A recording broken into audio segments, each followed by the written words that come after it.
Sir ನಾವು ಅವ್ರ ತಮ್ಮ 4 ಸಲ ನ್ಯಾಯ ಮಾಡಿದ್ದೀವಿ. ನಾವು 4 ಸಲ ನ್ಯಾಯ ಮಾಡಿದ್ದೀವಿ, ಏನು ಇದು ಮಾಡಲಿಲ್ಲ ಅವರು. 4 ಸಲ ನ್ಯಾಯ ಮಾಡಿದ್ರು ಬಣ್ಣ ಥರ ಮಾಡ್ದೆ, ಪೊಲೀಸೆಲ್ಲ ಕಂಪ್ಲೇಂಟ್ ಕೊಡ್ತು. ಏನೇ ಮಾಡೋದು, ಎಷ್ಟೇ ದುಡ್ಡು ಕೊಡು ಅಂದರು. ನಾವು 80 ಗ್ರಾಮ್ ಚಿನ್ನೆಲ್ಲ ಕೊಟ್ಟು 80 ಗ್ರಾಮ್ ಚಿನ್ನ ಕೊಟ್ಟು ಈಗ ತಾನೇ ಅದೇನೋ ನ್ಯಾಯ ಆಯ್ತು ಅಂದ್ಬಿಟ್ಟು ಒಂದು 60,000 ದುಡ್ಡು ಕೊಟ್ಟು ಎಲ್ಲ ಆಯಿತು. ಎಲ್ಲ ಮಾಡಿದ್ರು ಈ ಥರ ಮಾಡಿಬಿಟ್ರು. ಡೈಲಿ ಫೋನ್ ಹಾಕ್ತಿರು, ಬೆಳಗ್ಗೆ ಸಂಜೆ ನಮ್ಮ ಅಕ್ಕ ಫೋನ್ ಹಾಕ್ತಿದ್ದು, ಇದು ಹಿಂಗೆ ಫೋನ್ ಹಾಕ್ತಿರೋದ. ಇವತ್ತು ಯಾಕೆ ಫೋನ್ ಹಾಕ್ತೀನಿ ಅಂದ್ಬಿಟ್ಟು ಫೋನ್ ಹಾಕ್ತು. ಆ ವೈಕ್ಲಿ ಫೋನ್ ಎತ್ಬಿಟ್ಟು ನಮ್ಮ ಅಲ್ಲಿ ಅಪ್ಪನೂ ಇಲ್ಲ ಹೂವನೂ ಇಲ್ಲ, 5 ಗಂಟೆ ರಾತ್ರಿ ಕಾಣ್ತಲ್ಲ ಹಿಂಗೆ ಅಂತ ಅಂದರು. ಸೊ ಇದನ್ನು ಕಾಣ್ತಾವಲ್ಲ ಅಂದ್ಬಿಟ್ಟು ನಾನು ನಮ್ಮ ಮಮ್ಮಿ ಕರ್ಕೊಬಂದ್ಬಿಟ್ಟು ಮಾಮೂಲಿ ಅವ್ರ ತಮ್ಮ ಇದ್ದ, ಅವ್ರ ತಮ್ಮನ ಹತ್ರ ಹೋದ್ರು. ಹಿಂಗೆ ನಮ್ಮ ಅಕ್ಕ ಎಲ್ಲಿ ಹೋಗಿದ್ದಳು ಹಿಂಗೆ ಅಂತ ಕೇಳಿದೆ. ಅದೇನೋ ಗೊತ್ತಿಲ್ಲ, ನಾನು ನಿಮ್ಮ ಅಣ್ಣ ಜೊತೆ ಮಾತಾಡೋಣ ಹಿಂಗೆ ಅಂದರು. ಸರಿ ಅಂದ್ಬಿಟ್ಟು ಅವ್ರ ಅತ್ತೆ ತಕ್ಕ ಹೋದೆ.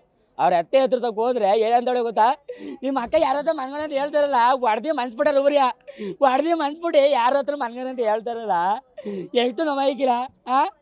ಆಮೇಲೆ ಎಲ್ಲ ಆಯಿತು. ನಮ್ಮ ಅವರೆಲ್ಲ ಬಂದರು. ಸರಿ ಅಂದ್ಬಿಟ್ಟು ನಾವು ಹೊಲ್ತಾಗಿದ್ದಾಗೆಲ್ಲ ಹೋದೋ. ಎಲ್ಲೂ ಹೋಗಿರೋ ಚಪ್ಪಲಿ ಎಲ್ಲ ಅಲ್ಲೇ ಬಿದ್ದಾವೆ. ಚಪ್ಪಲಿ ನೋಡಿದ್ರೆ ಮನೆ ಒಳಗೆ ಎಲ್ಲೂ ಓದೋದು ಅಂದ್ಬಿಟ್ಟು ಅವ್ರ ಮನೆ ಹತ್ರಕ್ಕೆಲ್ಲ ಹೋಗಿ ನೋಡಿದ್ರು. ಅವ್ರು ಹೊಲ ಗಿಲ ಎಲ್ಲೆಲ್ಲ ನೋಡಿದ್ರು. ಸರಿ ಅಂದ್ಬಿಟ್ಟು ಅವ್ರ ಮನೆ ಮುಂದಕ್ಕೆ ಬಂದಂಗೆ ರೋಡ್ ಇತ್ತಲ್ಲ, ಹಿಂಗೆ ಹೋಯ್ತಾ. ಅವ್ರ ಊರು ಒಂದು 2 ನ್ಯಾಯಸ ಕರ್ಕೋಗಿದ್ದು ನೋಡೋದು ಅಂದ್ಬಿಟ್ಟು ಅವರೆಲ್ಲ ಬಂದ್ಬಿಟ್ಟು ಹಿಂಗೆ ರೋಡ್ ನೋಡ್ತಾರೋವಾಗ ಇಲ್ಲೊಂದು ಕೊಳ ಅದೇ, ನೋಡೋದಿರಿ ಒಂದಪ್ಪ ಅಲ್ಲೇ ಇರ್ಬೋದಾ ಅಂತ ಅವರು ಹೇಳಿದ್ರು ನ್ಯಾಯಸ್ಥರು. ಸರಿ ಅಂದ್ಬಿಟ್ಟು ಹೋಗಿ ನೋಡಿದ್ರೆ, ನಾವು ಹೋಗಿ ನೋಡಿದ್ರೆ ಅವ್ರು ಹೋಗಿ ನೋಡಿದ್ರು. ಇಲ್ಲೇ ಐತೆ ಸಭಾ ಅಂತ ಅಂದ್ಬಿಟ್ರು. ವಾಡ್ದು ಮನ್ಸ್ಬಿಟ್ಟವ್ರೆ. ಮನೆ ಒಳಗಲ್ಲ, ಮನೆಯಿಂದ ಈಚೆ ಕರ್ಸಿರೋದು. ಮನೆಯಿಂದ ಈಚೆ ಕರ್ಸ್ಬಿಟ್ಟು ಬತ್ತಿ ಏನೇ ಒಂದು ಹೇಳಿ ಕರ್ಸ್ಬಿಟ್ಟು ವಾಡ್ದು ಹಾಕ್ಬಿಟ್ಟು ಕೊಳೆ ತಗೋ ಹಾಕ್ಬಿಟ್ಟವ್ರೆ. ಅವ್ರ ಅಕ್ಕ ಬಂದವಳೆ. ಈಗ ಅವ್ರ ಅತ್ತೆ ಎಲ್ಲ ನಮ್ಮ ಅಕ್ಕರ ಅತ್ತೆ ಬಂದವಳೆ. ಅತ್ತೆ ಅಲ್ವಾ, ಅವ್ರ ಅಕ್ಕ ಬಂದವಳೆ.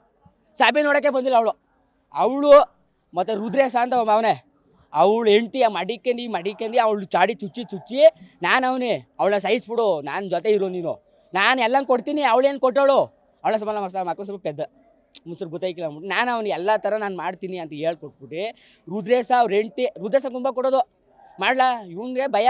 ರುದ್ರೇಶ ಕುಂಭ ಕೊಡೋದು ಮಾಡ್ಲಾ, ನಾನು ಯಾವೊಂದು ಬರಲಿ ಏನು ಕಿತ್ಕೊಂಡ ಮಾಡ್ಲಾ, ನಾನು ಮಾಡ್ಬಿಟ್ಟು ಎಲ್ಲ ಸೇರ್ಕೊಬಿಟ್ರು. ಅವ್ರ ಅಕ್ಕ, ನಮ್ಮ ಅಕ್ಕ ಇಲ್ವಾ, ಅವ್ರ ಅತ್ತೆ, ಅವ್ರ ಅಕ್ಕ, ಅವ್ರ ಮೈದ ನನ್ನ ಮಗ ದುರಂಕರಮಗೆ ಅವನು, ಅವ್ರ ಗಂಡ ರುದ್ರೇಶ ಅವ್ರ ಹೆಂಡ್ತಿ ಎಲ್ಲ ಸೇರ್ಕೊಬಿಟ್ರೆ ನೈಟು ಈಚೆ ಕರ್ಸ್ಬಿಟ್ಟು ಗ್ವಾಡ್ದು ಬಾವಿ ಒಳಗೆ ಹಾಕವ್ರೆ. ಬಾವಿ ನಾವು ತೇಲ್ತಿರೋದು ಗೊತ್ತಾಯ್ತು. ಬೇರೆ ತಗ ಹಾಕ್ಬಿಟ್ಟಿದ್ರೆ ನಾವು ನೋಡಿಲ್ಲ ಅಂದಿದ್ರೆ ಕೊಳ್ತೋಗ್ರಿ ಏನು ಮಾಡ್ತೀವಿ ನಾವು. ಈಗ 6 ವರ್ಷ ಆಗೈತೆ. 6 ವರ್ಷ ಆಗೈತೆ ಮದುವೆಯಾಗಿ. ಮಕ್ಳು ಐತೆ 5 ವರ್ಷ ಪಾಪು. 5 ವರ್ಷ ಪಾಪು. ಒಂದು ಗಂಡು ಐತೆ, ಒಂದು ಹೆಣ್ಣು ಐತೆ.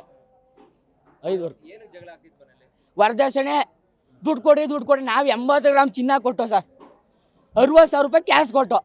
ನಾವು ಬಡ್ವರು ಸರ್, ಕೂಲಿ ಮಾಡಿರೋ ಸರ್, ನಾವು ಹೆಂಗೆ ಸರ್ ಕೊಡೋದು. ರೇಟ್ ಕೊಟ್ಟವಿ. ಅವ್ನು ಕೇಳ್ದಂಗೆಲ್ಲ ಕೊಟ್ಟು ಎಲ್ಲ ಥರ ಮಾಡಿದ್ರೆ ಈ ಥರ ಮಾಡ್ಬಿಟ್ಟ. ಹೊಡೆದು ಸಾಯಿಸಾಕ್ಬಿಟ್ಟ. ಪದೇ ಕೇಳಿ ಈಗ ತಾನೇ 30,000 ಕೊಟ್ಬಿಟ್ಟು ಬಂದು, ಈಗ ಸರ್ ಒಂದು ವಾರದಿಂದ ಎಲ್ಲ ಮಾಡ್ಬಿಟ್ಟು ಹಿಂಗೆ ಮಾಡ್ಬಿಟ್ಟು ನಮ್ಮ ಅಕ್ಕನ ತೀರ್ಸ್ಬಿಟ್ಟು ಎಲ್ಲ ಸೇರ್ಕೊಂಡು ತೀರ್ಸ್ಬಿಟ್ರು. ಸಾಬಾನ್ ಒಳಗೆ ಯಾರು ಬಂದಿಲ್ಲ ನೋಡ್ಕೊಳ್ಳಿ. ಯಾಕೇಳು ಸಿಗಾಕೋಗ್ಬಿಟ್ರೆ ಇದು ಐತದಲ್ಲ, ಕ್ಯಾಶ್ ಐತದಲ್ಲ ಅಂದ್ಬಿಟ್ಟು ಉಂಟೋಗ್ರೆ. ನೀವೆಲ್ಲ ಹುಡುಕ್ಬೇಕು, ಕರಿಬೇಕು. ಅವ್ರೆ ಎಂಥ ಶಿಕ್ಷೆ ಕೊಡಬೇಕು ಅಂದರೆ ಇನ್ಯಾವ ಹೆಣ್ಣಿಗೂ ಆಗ್ಬಾರ್ದು ಈ ಥರ. ನಾನು ಹೇಳ್ತೇನೆ ಗೊತ್ತಾ, ನಮ್ಮ ಅಕ್ಕಂಗೆ ಆಗಿರೋದ ಇನ್ಯಾವ ಹೆಣ್ಣಿಗೂ ಆಗ್ಬಾರ್ದು. ಯಾಕೆ ಅಂದರೆ ಹೆಣ್ಣು ಎತ್ತಿರೋ ಕಷ್ಟ ನಮ್ಗೆ ಗೊತ್ತು. ಎಷ್ಟು ಕಷ್ಟಪಟ್ಟು ಸಾಕೊಳ್ಳೋ ನಮ್ಮ ಮಮ್ಮಿಯಿಂದ ನನಗೆ ಗೊತ್ತು. ಯಾವ ದೇವರು ಈ ದೇವ್ರು ಎಲ್ಲ ದೇವ್ರು ಮಾಡಿ ಏನು ಮಾಡಿದ್ರು ಏನು ಪ್ರಯೋಜನ. ನಮ್ಮ ಅಕ್ಕನೇ ಉಂಟೋದಲ್ಲ, ಏನು ಮಾಡೋದು ಸರ್ ನಾವು. ಈಗ ಅವ್ನು ದುಡ್ಡು ಅಂತ ಇದ್ರೆ ದುಡ್ಡು ಎಷ್ಟು ಅಂತ ಕೊಡೋದು. ನಮ್ಮ ಕೈಲಾದಷ್ಟು ಕೊಟ್ಟು ಇನ್ನು ಕೊಡೋಕ್ಕಾಗದ? ಎಲ್ಲ ಕೊಟ್ಬಾರ, ಇನ್ನೇನು ಕೊಡೋದು ಸರ್ ಹೇಳಿ ಸರ್ ನೀವೇ.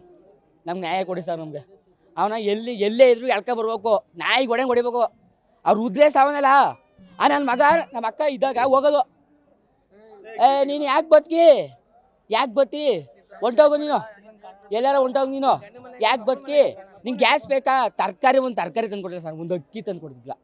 ಏನೇನೋ ಮಾಡ್ಕೊಳ್ಳೋ, ಅವಳೇ ಗೇಕಳು ತಿನ್ನೋಳು, ಅವಳೇ ಗೇದಿ ಅವ್ರ ಗಂಡನು ಸಾಕೋಳು ಅಂಥವಳು ಈ ಥರ ಮಾಡ್ಬಿಟ್ರು. ಹೋಗೋಣ ಅವನು ರುದ್ರೇಶ್ ಅವ್ರ ಹೆಂಡ್ತಿ. ನಮ್ಮ ಅಕ್ಕ ಏನಾರ ಫೋನ್ ಹಾಕಿದ್ರೆ ಮಧ್ಯರಾತ್ರಿ ಅವ್ರ ಗಂಡಂಗೆ ರುದ್ರೇಶ್ ಹೆಂಡ್ತಿ ಫೋನ್ ಯಾಕೆ ಎತ್ಬೇಕವಳು, ಯಾವಳು ಫೋನ್ ಹತ್ತಿಗೆ ಎತ್ಬಿಟ್ಟು ನಿನ್ನ ಮಕ್ಕ ಬೇಕಿಗೆ ಫೋನ್ ಮಾಡ್ಬೋ ಅಂತ ಹೇಳ್ತಾಳ. ಸರಿಯಾ, ಅವಳು ನಿನ್ನ ಮಕ್ಕ ಬೇಕಿಗೆ ಫೋನ್ ಮಾಡ್ಬೋ ಅಂತ ಹೇಳ್ತಾಳಲ್ಲ. ಅವಳು ಎಷ್ಟು ಜನ ಕೊಟ್ಟಿರ್ಬೇಕು ಸರ್, ನೀವು ಹೇಳಿ, ಎಷ್ಟು ಜನ ಕೊಟ್ಟಿರ್ಬೇಕು? ಅವಳು ಯಾಕೆ ಎತ್ಬೇಕು, ಮಡಿಕಂದ್ರೆ ಥರ ಮಡಿಕಬೇಕು. ಇವನು ಹೇಳ್ಬೇಕು, ನಂಗೆ ಮಡಿಕನಪ್ಪ ನೀನು ಸಾಕಾರೆ ನಾವೇ ಸಾಕತ್ತೀವಿ. ಎಲ್ಲ ಸೇರ್ಕೊಂಡು ಹಿಂಗೆ ಮಾಡ್ಬಿಟ್ಟಾರೆ ಸರ್. ನಾವು ಒಂದೇ ಸತಿ ಇಸ್ಬಿಟ್ರು. ರುದ್ರೇಶ ಅಂತ, ನನ್ನ ನವೀನ್ ಕುಮಾರ.